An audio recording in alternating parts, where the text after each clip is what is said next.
"You're fired. Period. We don't need you anymore."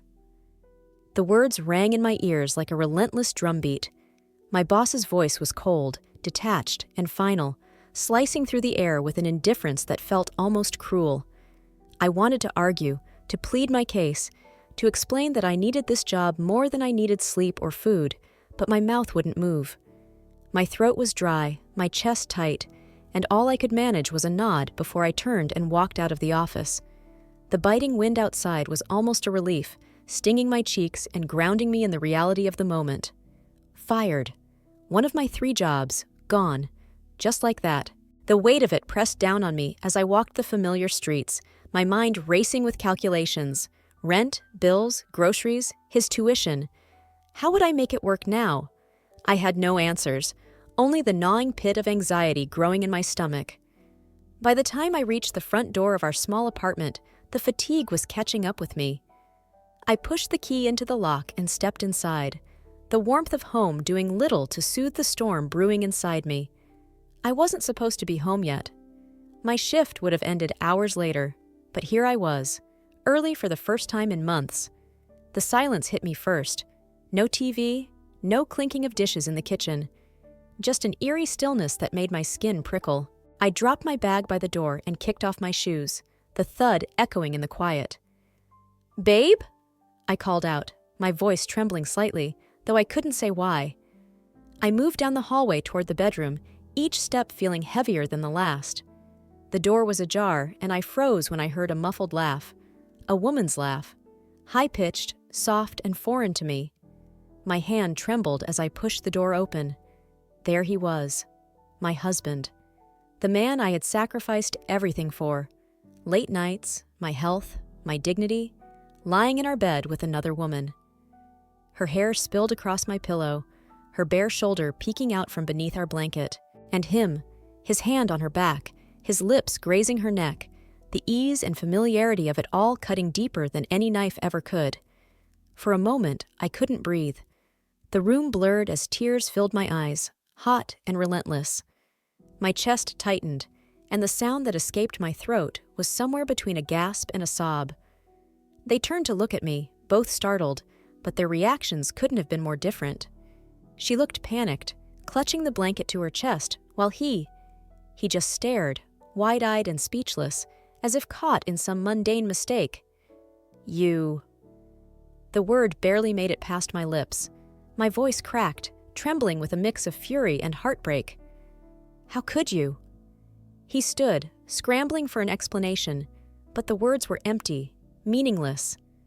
I couldn't hear him over the roar in my ears, the cacophony of betrayal and humiliation that drowned out everything else. My legs gave out beneath me, and I sank to the floor, clutching at my chest as though I could physically hold the pieces of my heart together. I had given him everything. Every ounce of love, every drop of energy. I had worked 3 jobs, running myself ragged so we could have a future, so he could have a future. And this was how he repaid me? By desecrating the one place I thought was safe, the one thing I thought was sacred? Tears streamed down my face as I looked at him, at her, at the wreckage of the life I had built with my bare hands. My voice, when it came, was barely above a whisper. "Why? Why would you do this to me?" He stammered, grasping for excuses, but none of them mattered. Nothing he said could undo what I had seen, what I had felt.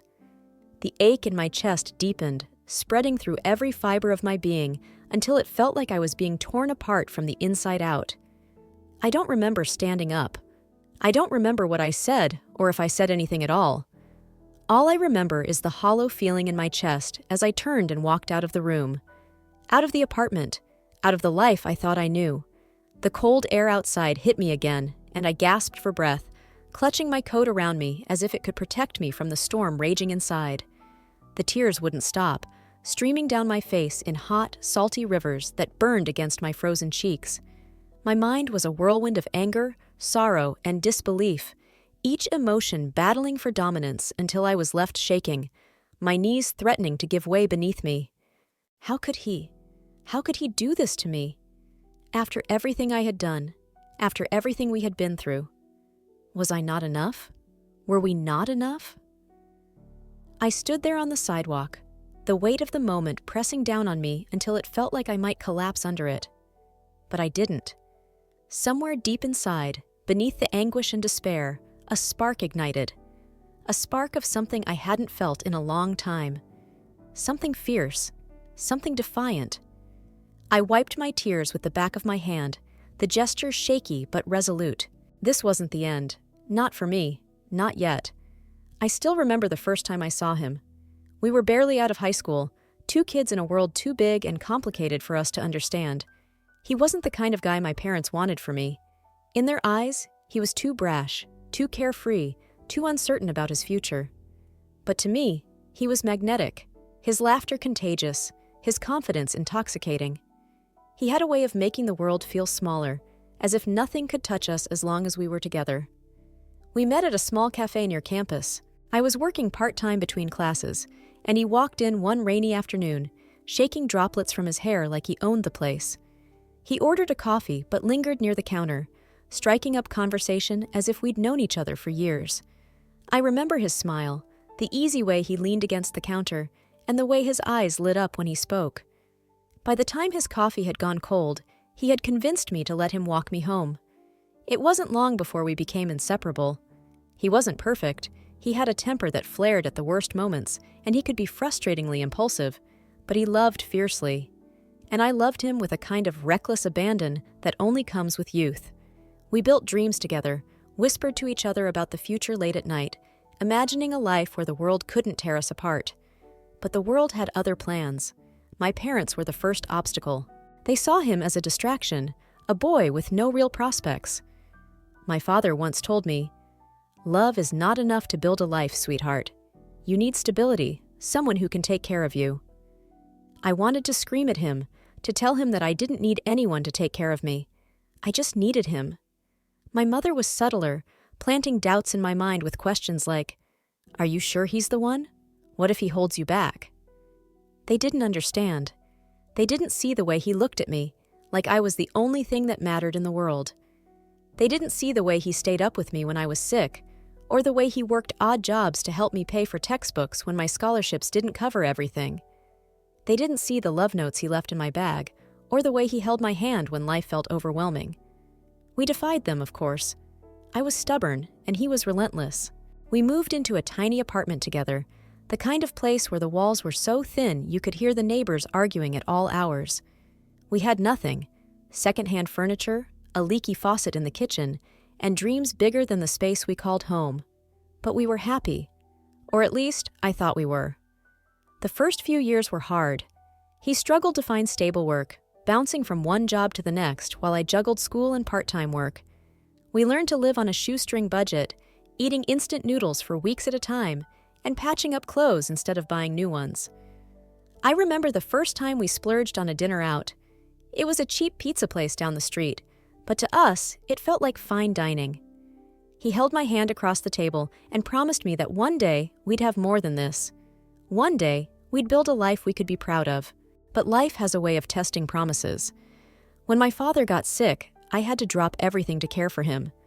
My mother refused to let him into the house, insisting that he wasn't family, even though I knew he wanted to be there for me. I spent weeks at my parents' house, torn between my love for him and my obligation to my family. When my father passed, I thought it might bring us closer, that my mother would finally see how much he meant to me. But instead, she only grew colder, blaming him for taking me away from them. We leaned on each other through it all. He was my rock, my safe place in a world that felt like it was crumbling. When I graduated, we celebrated with cheap wine on our balcony, watching the city lights flicker below. He told me he was proud of me, that I was the strongest person he knew. I believed him. I believed in us. The years that followed were a blur of work and sacrifice. He found a job at a small company, but the pay was barely enough to cover the basics. I picked up extra shifts wherever I could, determined to make our lives better. I didn't mind. I told myself that love was about sacrifice, about supporting each other through thick and thin. And I believed he was doing his best, even when his frustration bled into our conversations, and his temper flared more often than I liked. I told myself it was just a phase. that we were still the same people who had fallen in love in that cafe all those years ago, that the man who once wrote me poetry and held me close on cold nights was still there, beneath the stress and the disappointment. I told myself that all couples go through rough patches, that we would come out stronger on the other side. And yet, in the quiet moments when I let myself reflect, I couldn't shake the feeling that something had changed, that we were no longer walking the same path, no longer dreaming the same dreams. But I buried those thoughts, afraid to give them life. I chose to believe in the love we had built, even as the foundation began to crack beneath us. Looking back now, I wonder if I should have seen the signs, if I should have listened to the doubts my parents had planted all those years ago. But I loved him, and in the end, that love blinded me to the truth that was waiting just around the corner. It didn't happen all at once. If it had, maybe I would have noticed, maybe I could have stopped it, or maybe it would have been too late no matter what I did. Instead, it was slow, like water dripping onto stone, eroding the foundation of what we'd built together until it felt like nothing was left. The first cracks in our life didn't come with shouting or slamming doors. They came in silence, in the small moments where his warmth began to fade. At first, I told myself it was the stress. After all, how could it not be? We were struggling just to keep our heads above water. Bills piled up faster than we could pay them, and every unexpected expense felt like a slap in the face. The car broke down 1 month, and we had to borrow money to fix it. Then the rent went up, and I picked up another part-time job just to cover the difference. I barely slept, running from one shift to the next, but I didn't care. I was doing it for us. But somewhere along the way, the U.S. started to disappear. He would come home later and later, claiming he'd stayed late at work or grabbed drinks with his coworkers. When I asked why he hadn't told me, he'd shrug and say he didn't want to bother me, that I was always too busy. I wanted to believe him. I wanted to trust that he was just tired, just as overwhelmed as I was, but it was hard not to notice the way he avoided my eyes when he said it. The fight started small, little arguments that spiraled out of control before I even knew what had happened. "Do you have to leave your shoes in the middle of the hallway? I almost tripped over them this morning," I'd say, exhaustion making my voice sharper than I intended. "Jesus, can I just have 1 minute without you nagging me?" He'd snap back, his tone cutting through me like a blade. I'd blink, stunned by the venom in his voice, and he'd sigh, running a hand through his hair. "I didn't mean it like that," he'd mutter, but the damage was already done. It wasn't about the shoes, of course. It was never about the shoes. It was about the way we were both stretched so thin that every tiny inconvenience felt like a personal attack. And yet, even when I tried to apologize, to smooth things over, his responses grew colder and more distant. One night, after an especially grueling day, I came home to find him sitting on the couch, staring blankly at the TV. I dropped my bag by the door and kicked off my shoes, my body aching with exhaustion. "Hey," I said, forcing a smile. "How was your day?" He didn't even look at me. "Fine," he said, his tone flat. "Did you eat? I can make something if you're hungry," I offered, desperate for some kind of connection, some flicker of the man I used to know. "I'm not hungry," he replied, his eyes glued to the screen. I stood there for a moment, waiting for him to ask about my day, to notice how tired I was, but he didn't. He didn't even glance in my direction. I went to bed alone that night, lying awake and staring at the ceiling as doubt crept into my mind like a thief in the dark. The distance between us only grew. I tried to bridge the gap, to reach out to him, but it felt like every attempt was met with a wall. When I asked him how he was feeling, he'd brush me off with a curt, "I'm fine." When I told him I missed him, he'd give me a half-hearted smile that didn't reach his eyes. And when I asked if something was wrong, he'd tell me I was overthinking things. "Why are you always looking for problems?" he snapped one evening, slamming his fork down on the table. "I'm not looking for problems," I said quietly, my hands trembling as I picked at my food. I feel like something's changed." "Of course something's changed," he shot back.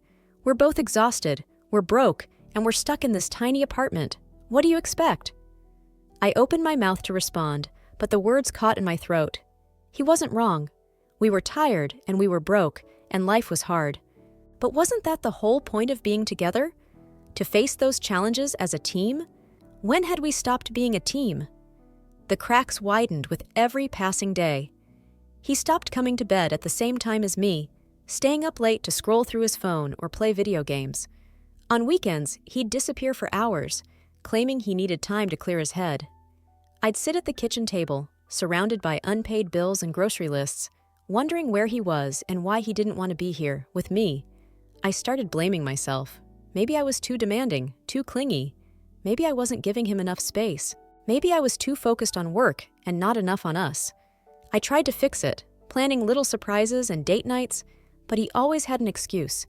He was too tired, too busy, too something. And every rejection felt like a blow, chipping away at the hope I was desperately trying to hold on to.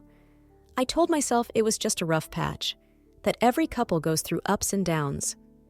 But late at night, when I lay awake in bed, I couldn't shake the feeling that something was slipping through my fingers. Something I couldn't name, but that I knew I couldn't stop. Looking back, I think I already knew the truth. I just wasn't ready to face it. Not yet. The cold night air wrapped around me like a second skin, sharp and unrelenting, as I sat on the splintered wooden bench outside our building.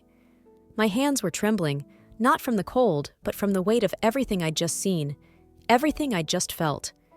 My chest ached, as though my heart had been ripped out and left to bleed right there in that room where I had seen him with her. My breath came in shallow, uneven gasps, and I buried my face in my hands, letting the tears fall freely. How could he do this to me? After everything I had sacrificed, after everything we had been through together. My mind raced, replaying the scene over and over again. The way he had looked at me, not with guilt or shame, but with something closer to irritation. Like I was an inconvenience, like I was the problem. The sound of hurried footsteps broke through the fog of my thoughts. I froze, my body stiffening as the footsteps grew louder and closer, and then I heard his voice. "There you are." His tone was strained, a mix of exasperation and urgency. I looked up to see him standing a few feet away, his chest heaving as though he had run all the way down from our apartment. His hair was disheveled, his shirt hastily thrown on, and for a fleeting moment, I wondered if she was still upstairs. I didn't respond. I couldn't. I just stared at him, my eyes raw from crying, waiting for him to say something that would make this all make sense. "Look, I can explain," he began, his hands raised as though trying to calm a wild animal. "It's not what you think." I let out a bitter laugh, the sound harsh and foreign even to my own ears. "Not what I think?" My voice cracked, trembling with a mix of fury and heartbreak. "I walked into our bedroom and saw you in our bed with another woman. So please, enlighten me. What exactly do you think I'm imagining here?" He hesitated, his gaze darting away from mine for a brief second before he composed himself. "It wasn't serious," he said quickly, as if that would somehow erase the pain searing through me. "It didn't mean anything. Stop." My voice cut through his excuses like a blade. I stood up, my legs unsteady beneath me, but fueled by a fire I hadn't felt in years. "Don't you dare stand there and try to downplay this. Don't you dare act like this is nothing." "Okay, fine," he snapped, throwing his hands in the air. "Fine, I messed up, but can you honestly say you didn't see this coming?" I blinked, stunned into silence. "What?" I whispered, my voice barely audible. "You've changed," he continued, his tone growing colder with every word. "You're not the same person I fell in love with. You've let yourself go. You're always working, always tired, and you never make time for me anymore. You don't even try to look good for me. No makeup, no nice clothes, nothing." I stared at him, my chest tightening as his words sank in. Was this really how he saw me? Was this the man I had sacrificed everything for? "You're blaming me for this?" I asked, my voice trembling with a mix of disbelief and anger.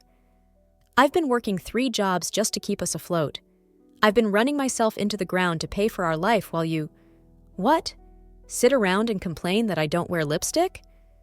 His jaw tightened, and for a moment, he looked like he might argue. But then his expression shifted, a flicker of something cruel passing across his face. "I'm just saying, maybe if you'd put as much effort into our relationship as you do into your jobs, things wouldn't have ended up like this." That was it. The last thread holding me together snapped, and the weight of his betrayal crashed down on me all at once.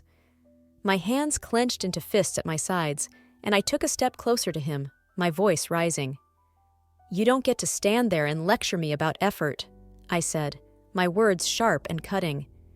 "You don't get to blame me for your mistakes, for your choices. I have done everything to support you, to support us, and this is how you repay me?" He opened his mouth to respond, but I didn't give him the chance. "You want to know why I've changed?" I continued, my voice cracking with emotion. "Because I've been carrying the weight of this relationship on my own for years. Because I've been too busy keeping us afloat to notice that you've been slowly tearing us apart." For a moment, he looked taken aback, as though he hadn't expected me to fight back. But then his expression hardened again, and he crossed his arms over his chest. "Maybe I wouldn't have had to look elsewhere if you'd just—" "Stop," I interrupted, my voice firm and unwavering. "Just stop. You don't get to put this on me. You made your choice, and now I'm making mine." He frowned, clearly confused. "What's that supposed to mean?" "It means I'm done." The words were heavy, final, and they hung in the air between us like a death knell. "When I come back, I don't want to see you. I don't want to see your things. I want you gone." "You're overreacting," he said, his voice tinged with desperation now. "Come on, you don't mean that." But I did. For the first time in years, I felt a clarity I hadn't realized I was missing. "I do," I said quietly, turning away from him. "I've sacrificed enough for you. It's time I start doing something for myself." With that, I walked past him, my heart pounding in my chest as I made my way down the street toward the 24-hour convenience store where I'd picked up another shift. The cold wind whipped around me, but I barely felt it. For the first time in what felt like forever, I wasn't running toward anything, or away from it. I was just walking, one step at a time, toward a future that was finally mine to define. The fluorescent lights buzzed faintly as I stepped into the convenience store, the familiar hum of the refrigerators and faint smell of coffee greeting me like an old habit. I should have been tired. Well, I was tired. But exhaustion wasn't enough to stop me. I needed to keep moving, keep doing something, anything, to avoid being swallowed by the crushing silence in my mind. "Good evening, Emily," came the warm, familiar voice of my manager, Mark. He stood near the counter, wearing his usual easy smile, the kind that could brighten even the dullest shift. He was a man in his late 30s, sharp-dressed and always immaculately groomed, with kind hazel eyes that seemed to notice more than he let on. But tonight, his smile faltered the moment he saw me. "Whoa! Are you okay? You look pale." His brow furrowed with concern as he stepped closer, scanning me like I was a puzzle he couldn't quite piece together. "I'm fine," I muttered, brushing past him toward the register. My voice sounded hollow, even to my own ears, but I couldn't muster the energy to fake cheerfulness. "Just tired. Long day." Mark wasn't convinced. "Emily, wait!" he began, stepping after me. But before I could take another step, the world around me shifted. My vision blurred, my knees buckled, and the next thing I knew, I was falling, the cold tile floor rushing up to meet me. When I opened my eyes, I was lying on a small couch in Mark's office, a damp cloth resting on my forehead. My head throbbed, and for a moment, I couldn't remember how I'd gotten there. Then it hit me. Work, Mark, the floor. I groaned softly, pressing a hand to my temple. "Hey, easy now." Mark's voice came from somewhere nearby, calm and steady. I turned my head slightly and saw him sitting in a chair beside me, his expression a mix of worry and relief. "You fainted. Scared the hell out of me." "I'm sorry," I murmured, trying to sit up, but he quickly placed a hand on my shoulder, gently keeping me in place. "Don't apologize," he said firmly. "You've been pushing yourself too hard, haven't you? You've looked worn out for weeks, but this—" "Emily, this isn't normal. What's going on?" The genuine concern in his voice caught me off guard, and for a moment, I felt a lump rise in my throat, but I swallowed it down, shaking my head. "I'm fine, Mark. Really, just didn't eat enough today, that's all." His eyes narrowed slightly, as though he didn't believe me, but he didn't press. Instead, he leaned back in his chair, crossing his arms. "You're not fine," he said quietly. but I won't push you. Just, please, take care of yourself. Go home, get some rest. I'll cover your shift." "No." The word came out sharper than I intended, and I quickly softened my tone. "I mean, I can't. I need the hours. I'll be fine, I promise." Mark frowned, clearly torn, but he didn't argue. "At least take it easy tonight," he said after a moment, standing and retrieving a bottle of water from his desk. "And drink this. You're not fainting on me again, you hear?" I managed a weak smile, taking the bottle from him. "Thanks," I said softly. He nodded, lingering for a moment as though he wanted to say more, but then he turned and left the room, giving me a moment to collect myself. I sat there for a few minutes, letting the cool water soothe my dry throat, before finally pulling myself together and heading back to the front. The shift passed in a blur. Customers came and went, their faces blurring together as I went through the motions: scan, bag, smile, repeat. Mark hovered nearby, subtly keeping an eye on me without saying much. I appreciated it more than I let on. The days that followed were uneventful, monotonous. I worked my shifts, went home to an empty apartment, and repeated the cycle. Without him there, the silence was deafening. The apartment felt foreign, stripped of the memories we'd shared, the life we'd built. I had packed away his things the day after I'd told him to leave, shoving them into bags and leaving them by the door. By the time I returned from work, they were gone, along with any trace of him. 15 years of marriage, reduced to a few empty hangers in the closet and an ache I couldn't seem to shake. I told myself it was better this way, that I didn't need him, that I was better off alone. But the loneliness crept in, slow and insidious, filling the cracks he had left behind. I didn't have friends to lean on. I never made time for friendships. Work had always been my priority. My coworkers were kind, but our interactions rarely went beyond polite small talk. Except for Mark. He was the only one who seemed to notice the weight I was carrying. Every shift, he'd check in on me, asking how I was doing, cracking jokes to make me smile. He never pried, never pushed, but his presence was a quiet comfort in a world that felt increasingly empty. One evening, as we were closing up the store, he handed me a cup of coffee and leaned against the counter, watching me carefully. "You know," he said casually, "you don't have to do this alone. Whatever it is you're going through, you've got people who care. Don't forget that." I looked at him, startled by the sincerity in his voice. For a moment, I considered telling him everything, about the betrayal, the heartbreak, the life I was trying to rebuild. But the words wouldn't come. Instead, I just nodded, offering him a small, grateful smile. "Thanks, Mark," I said quietly. "I'll keep that in mind." He didn't press further, simply nodding in return and heading back to his office. As I watched him go, I felt a flicker of something I couldn't quite name. It wasn't hope, not yet, but it was something. And for the first time in weeks, the weight on my chest felt just a little bit lighter. The days blurred together, each one bleeding into the next, as if time itself had grown tired of moving forward. Work, home, sleep, repeat. My life had fallen into a strange, monotonous rhythm that I couldn't seem to break, no matter how hard I tried. The sharp pain of heartbreak had dulled into a quiet ache, a kind of numbness that settled over me like a heavy blanket. It wasn't that I wasn't grateful to be free of him, of the lies, the manipulation, the constant feeling that I wasn't enough. I was grateful, but gratitude didn't fill the empty spaces he had left behind. It was strange, really. I thought I would feel relief, and in some ways I did. There were no more fights, no more cruel words or cold silences. I didn't have to tiptoe around the apartment, afraid that something I said or did might set him off. The weight of his expectations, his demands, was gone. But so was the life I had built around him. 15 years is a long time to be tied to someone, even when those ties are more chains than lifelines. The apartment felt different now, lighter in some ways, but emptier in others.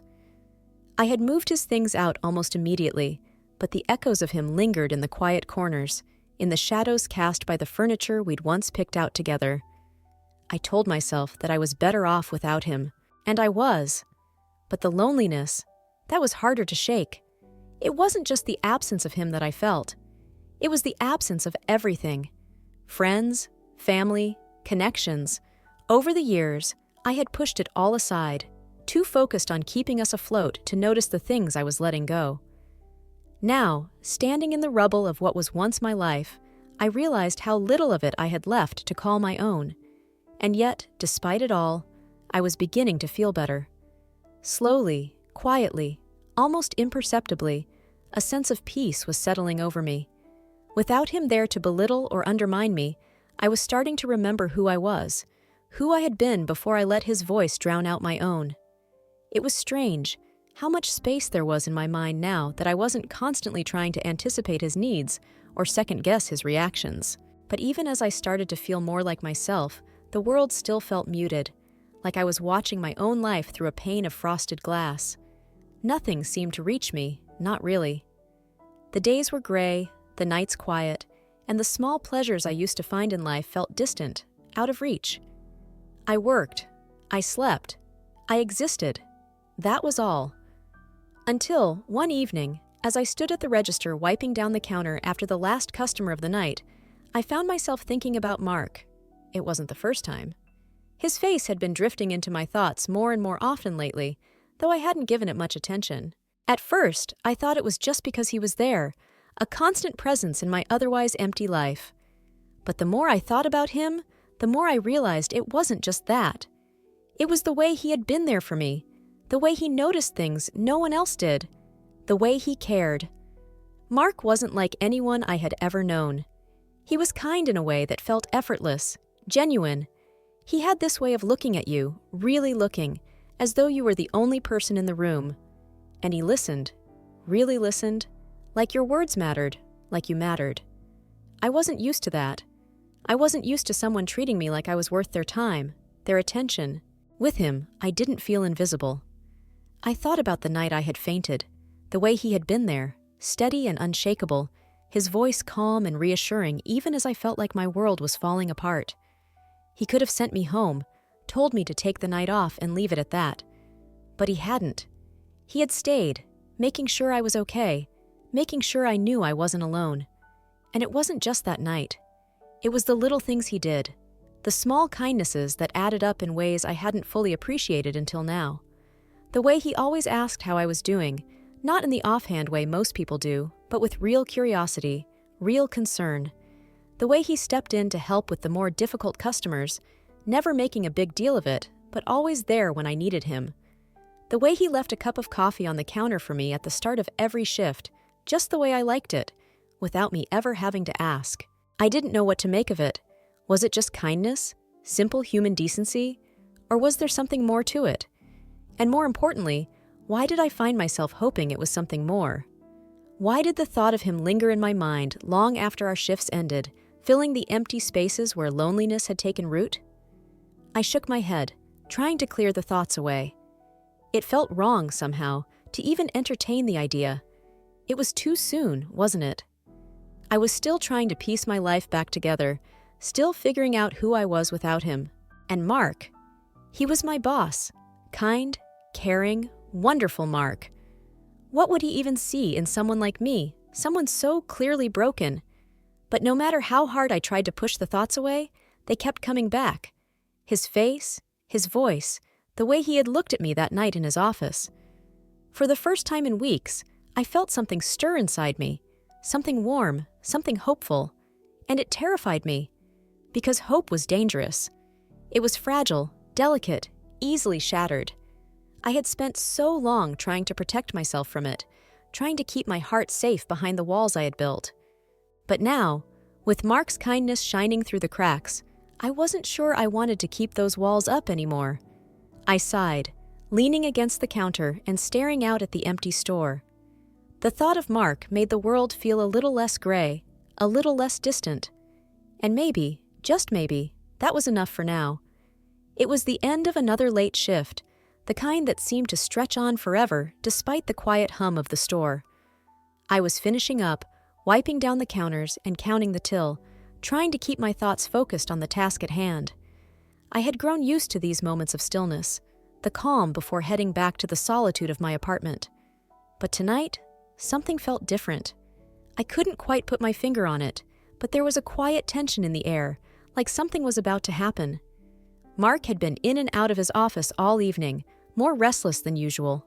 I had caught him glancing at me a few times, his expression unreadable, and it had left me wondering if something was wrong.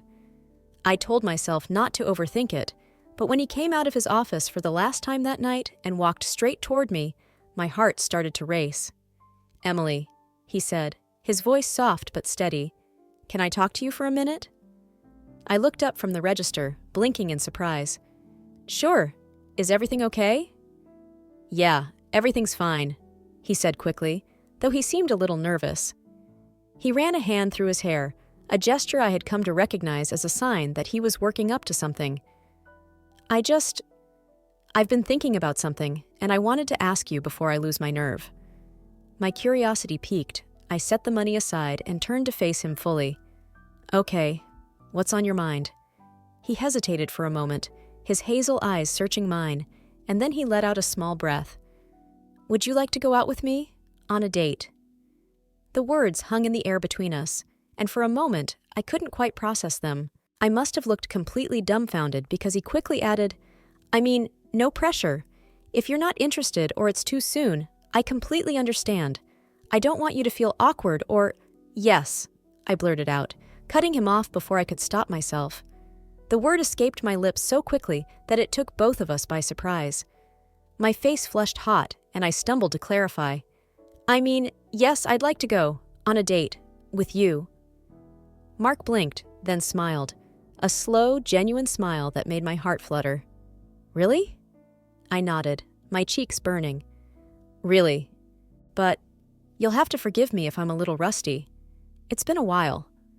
He chuckled, the tension easing from his shoulders. "Don't worry. It's been a while for me too. Guess we'll both be winging it." We both laughed, and for the first time in what felt like forever, I felt a spark of excitement. Nervous, yes, but undeniably warm and real. It was like a part of me that had been dormant for years was waking up again. When Saturday evening rolled around, I found myself standing in front of my closet, agonizing over what to wear. It wasn't just a date. It was our first date, and I wanted it to be special. After much deliberation, I settled on a simple yet elegant dress, something that made me feel like myself, but a little more confident. Mark picked me up outside the store, and when I saw him, I couldn't help but smile. He was dressed in a crisp button-down shirt and dark jeans, looking effortlessly put together but not overdone. His eyes lit up when he saw me, and he gave a low whistle. "You look amazing," he said, his voice warm with sincerity. "Thanks," I replied, feeling my cheeks flush again. "You clean up pretty well yourself." He grinned and opened the car door for me. "Shall we?" We went to a cozy little Italian restaurant tucked away on a quiet street corner. The lighting was warm and intimate, the scent of fresh bread and herbs filling the air. As we sat across from each other, I couldn't help but notice how relaxed he seemed, how easy it was to talk to him. He asked me about my favorite books, my favorite movies, little things that no one had bothered to ask me in years. And he listened, really listened. It was refreshing, almost disarming. At one point, as the waiter brought over a dessert menu, I accidentally knocked over my water glass. It tipped over with a loud clatter, spilling water across the table and onto Mark's lap. I gasped, mortified, as I grabbed a napkin. "Oh my God, I'm so sorry," I stammered, reaching across the table in a panic. But Mark just laughed, a deep, genuine laugh that made the embarrassment melt away. "Don't worry about it," he said, dabbing at his jeans with his own napkin. "I needed a reason to wash these anyway." I couldn't help but laugh too, the sound bubbling up from somewhere deep inside me. The moment could have been awkward, but instead it felt light and easy, like the kind of thing we'd look back on and laugh about later. The rest of the evening passed in a blur of laughter and conversation. By the time he dropped me off at my apartment, I felt lighter than I had in months. As we stood by the door, he hesitated for a moment, then reached out to take my hand. "Thank you for tonight," he said softly. "I know it's been a tough time for you, but I really enjoyed spending time with you." "Me too," I said, my voice barely above a whisper. For a moment, it felt like the world stood still, the air between us charged with something unspoken. But he didn't push, didn't rush. Instead, he simply smiled, gave my hand a gentle squeeze, and said, "Good night, Emily." "Good night, Mark." As I closed the door behind me, I leaned against it, a small smile tugging at my lips. For the first time in a long time, I felt something I hadn't dared to feel in years: hope. And as the days turned into weeks, and we began spending more time together, that hope grew, piece by piece, until it felt like maybe, just maybe, there was something worth holding on to after all. Things with Mark were better than I could have ever imagined. Our relationship wasn't perfect. No relationship ever is. But it felt real, honest, and built on mutual respect. We laughed together, shared quiet moments after long shifts, and slowly began weaving a life that felt comforting and new. There were misunderstandings and fears along the way, of course. I carried the scars of my past, and sometimes they flared up in ways I couldn't control. There were nights when I'd overthink something small, convinced that Mark would grow tired of me, that his patience would run out. But every time, he proved me wrong. When I hesitated to open up about my fears, he listened without judgment. When I doubted myself, he reminded me of my worth. And when I worried that I wasn't ready for a new relationship, he assured me that we could take things at whatever pace I needed. His steady presence became my anchor, and slowly I began to trust, not just him, but myself. Over time, life began to shift in ways I hadn't expected. After months of hard work, I was offered a promotion to store manager. It was a moment of pride I hadn't felt in years, a recognition of my effort and dedication. With the pay increase, I was finally able to quit my second job and focus on a single role. For the first time, I felt like I could breathe, like I wasn't constantly running just to stay in place. Mark was thrilled for me, of course. He celebrated my success with a dinner he cooked himself, lighting candles and setting the table in his small but cozy kitchen. "You deserve this, Emily," he said that night, raising his glass of wine to mine. "You've worked so hard, and I'm so proud of you." I smiled, my cheeks warming as I clinked my glass against his. "Thank you," I said softly, "for believing in me even when I didn't." Our life settled into a comfortable rhythm. We spent weekends exploring the city, trying new restaurants or wandering through parks, and weeknights often ended with quiet conversations over cups of tea. I wasn't used to this kind of simplicity, this kind of peace. It felt foreign but wonderful, like finding a place I hadn't realized I was searching for. But peace never lasts forever, and mine was shattered one quiet afternoon when my past walked through the doors of the store. I was standing by the counter, going over inventory sheets, when I heard the bell above the door chime. I glanced up, expecting to see one of our regular customers, but my heart stopped when I saw him. My ex-husband. He looked different, disheveled, tired, and defeated in a way I had never seen before. His shirt was wrinkled, his hair unkempt, and his eyes had a desperation to them that made my stomach churn. For a moment, I couldn't move, couldn't breathe. All the memories I had worked so hard to bury came rushing back at once, hitting me like a freight train. "Emily," he said, his voice almost pleading as he approached the counter. "Can we talk?" I straightened, gripping the edge of the counter to steady myself. "What are you doing here?" I asked, my voice sharper than I intended. He flinched but pressed on. I just wanted to see you. To talk, please." "There's nothing to talk about," I said firmly, trying to keep my voice steady. "You shouldn't be here." "Emily, wait," he said quickly, his tone growing more desperate. "I know I messed up. I know I hurt you, but I've changed. I swear, I've changed." I stared at him, my heart pounding in my chest. The audacity of him, standing there and pleading for another chance after everything he had done. "Changed?" I repeated bitterly. "You cheated on me. You broke me. And now you want to come back because what? Things didn't work out with your girlfriend?" His expression faltered, and for a moment, I saw the cracks in his facade. "She left me," he admitted, his voice low. "And I lost my job. I've been thinking a lot about us, about everything I did wrong. I want to make it right, Emily. I want us to try again." I shook my head, disbelief and anger bubbling to the surface. "You don't want me back. You want a safety net, someone to clean up your mess and take care of you. I'm not that person anymore. I'm done. He opened his mouth to argue, but before he could say another word, Mark appeared. He had been in the back office, but now he stood beside me, his presence calm but commanding. His gaze shifted to my ex, and his jaw tightened. "Is there a problem here?" Mark asked, his voice steady but firm. "This doesn't concern you," my ex snapped, his tone defensive. "It does when you're harassing my employee," Mark shot back, his voice taking on a harder edge. "Emily's asked you to leave. I suggest you listen." My ex scoffed, his desperation giving way to anger. "Who the hell are you to tell me what to do?" "I'm someone who respects Emily," Mark said evenly. "Something you clearly don't know how to do. Now leave, or I'll call security." For a moment, I thought my ex might argue, but then his shoulders slumped and he turned toward the door. "You'll regret this," he muttered, throwing a final glance over his shoulder before disappearing into the street. The moment he was gone, the tension in the room eased, and I let out a breath I hadn't realized I was holding. Mark turned to me, his expression softening. "Are you okay?" I nodded, though my hands were still trembling. "Yeah, I'm okay. Thanks for stepping in." "You don't have to thank me," he said gently. "I'll always have your back." His words, so simple yet so full of meaning, made my chest tighten. For so long, I had felt alone, like I had to face every battle on my own. But with Mark, I didn't feel that way anymore. For the first time in years, I felt safe. The days after my ex's dramatic reappearance were surprisingly calm.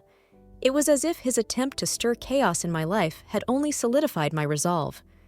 I didn't feel afraid anymore, or uncertain, or like I owed him a single thing. That chapter of my life was closed, and I wasn't looking back. For the first time in years, I was free. Mark had been my anchor that day, stepping in without hesitation, without questioning whether it was his place to protect me. But it wasn't just his actions that meant so much. It was the way he didn't press me afterward, didn't pry or demand answers I wasn't ready to give. He let me process things at my own pace, offering quiet support and understanding in a way that felt so natural, so effortless. With him, I didn't have to explain myself. He just got me.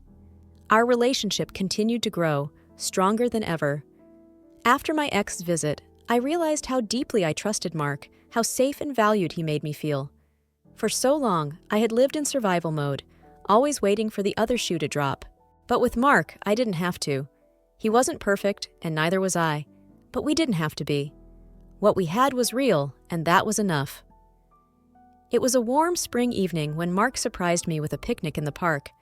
The trees were in bloom, their petals drifting gently in the breeze, and the golden light of the setting sun painted everything in soft, warm hues.